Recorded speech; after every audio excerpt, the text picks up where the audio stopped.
Praise the lord. ఈరోజు దేవుని యొక్క వాగ్దానం, మనము గ్రహింపలేని గొప్ప కార్యములను ఆయన చేయును. యోబు గ్రంథం 37వ అధ్యాయం 5వ వచనం. ప్రియులారా, ఈ దినాన దేవుడు మనకిస్తున్న చక్కని గొప్ప వాగ్దానం ఏంటంటే, మనము గ్రహించలేని గొప్ప కార్యములను దేవుడు మన పక్షంగా చేయబోతూ ఉన్నారు.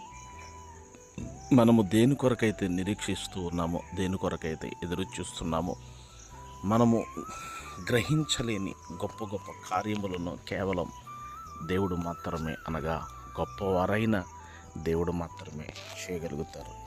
ఇశ్రాయేలీయుల పట్ల దేవుడు ఎన్నో మహోన్నతమైన గొప్ప కార్యములు ఆయన చేసి ఉన్నాడు.